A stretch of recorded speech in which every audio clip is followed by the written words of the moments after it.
This episode of the Demonic Compendium contains spoilers for the following games. Viewer discretion is advised. Welcome to an automotive new episode of the Demonic Compendium, the show where I discuss the mythology, design, and game history of your favorite Megami Tensei demons. It's Saints-tember, which means I get to cover another purple demon. And I figured since this year giving us a brand new Saints Row game is nothing short of a divine miracle, I should look to the heavens. So buckle up and pray, because today we're talking about Melchizedek. Melchizedek is an interesting figure due to both his role in the Bible and connection to angels in Gnosticism. In the Bible, Melchizedek appears in Genesis after Abraham embarks to rescue his nephew, Lot. He eventually meets Melchizedek, who is a very unique figure in the sense that he is both a priest and a king in the Kingdom of Salem. Many Christian scholars believe that the chroniclers of Genesis portrayed Melchizedek as something of a precursor to the idea of a Messiah, and sort of a prophetic being for what would eventually become Jesus Christ. In most Judeo-Christian texts, despite supposedly being human, Melchizedek was treated as this more divine being, as a priest king, and also seemingly not having a family lineage to try and sell the idea that he was sent to Salem by God, rather than born of mortal humans. In Gnosticism, Melchizedek was supposedly the son of Sophia and served a role similar to Jesus, but rather than being a messianic figure to humans, Melchizedek is seen as a savior of angels. Despite appearing in relatively few texts, there are a lot of other religious theories regarding Melchizedek's origins, ranging from being the original first man prior to Adam, to being a reincarnation of the son of Noah, to even being another form or representation of the Archangel Michael. Whether he was man, angel, or savior, or anything in between, he is a relatively interesting figure. Melchizedek's compendium entry from Soul Hackers 2 refers to him as a Christian Gnostic angel said to be the savior of angels. In the Bible, he is described as the King of Righteousness, Melchizedek. Design-wise, this is a really interesting one, because except for the Star of David adorning his chest, Kaneko didn't really pull any inspiration from biblical descriptions or historical artwork, but from looking at his action figure collection.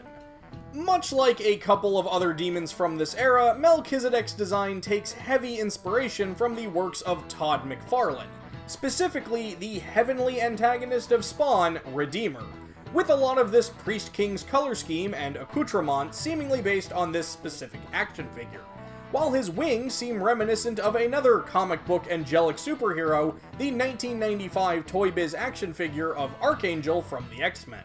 But of course, one of Melchizedek's most notable features is on his face, which boasts the Yasogami High School emblem from Persona 4 flipped upside down. And by that, of course, I mean it's the symbol for Mercedes-Benz. This logo was supposedly used by the founders of Mercedes' late father, and the three-pointed star became a recognizable logo for the company. But why is it on Melchizedek's face? Simply put, it's a bit of Japanese wordplay, as Kaneko thought that the katakana for Mercedes and Melchizedek had enough similarities, and it gave him a bit of a laugh. As far as game history goes, Melchizedek made his debut in Devil Summoner Soul Hackers, but never really had too many major roles until he started showing up in 3D during the PS2 era. In Persona 3, Melchizedek is the ultimate persona of the Justice Arcana, and is unlocked for fusion after completing Chihiro Fushimi's Social Link. Fun fact, this was the very first Social Link I ever completed the first time I played Persona 3 back in 2007. Because I was a teenager, and Chihiro was really pretty. Of course, those playing Korone's route in Persona 3 Portable will unlock Melchizedek after completing Ken Amada's Social Link, and in all three games, Melchizedek may create the heart item Radiant Halo, which nullifies light attacks. In the Persona 2 manga, Sumitobatsu, Melchizedek is the persona used by the antagonist Ujiya, and he's just Melchizedek, which is a little disappointing since that manga has some really good unique persona designs. It's also a little weird because it's not based on how Melchizedek looks in either Persona 2 game. In Persona 5, Melchizedek appears as a guard deep within the depths of mementos, and a pair of them is fought under the shadow name Pagan Savior. In Persona 5 Royal, Melchizedek has an additional role as the guardian mini-boss of a will seed in the Spaceport of Greed Palace. Melchizedek also has a small role in Devil Children Firebook as one of the siblings of Enoch that Jin can rescue and recruit. In Shin Megami Tensei 5, Melchizedek has quite a few roles. Towards the end of the game, Melchizedek sends you on a side quest called the Holy Ring, where he needs your help to revive Michael, which is pretty interesting given that some of the biblical sources believe they are the same figure. But you accomplish this by defeating the other 3 archangels. Melchizedek has further roles in the side quests The Seraph's Return and The Red Dragon's Invitation. In the former, after reaching the Empyrean, presumably the same Melchizedek will task you with finding Michael and taking down Belial. In the latter, you help Belial take down Michael. Later in the Empyrean, a trio of Melchizedek appears to test you in a mini-boss fight and must be defeated in the final stretch of the game. Melchizedek has a small role in Soul Hackers 2, where he appears as the boss fight at the end of Melody's first Soul Matrix. Defeating him unlocks him for fusion and requires a special fusion of Angel and Archangel.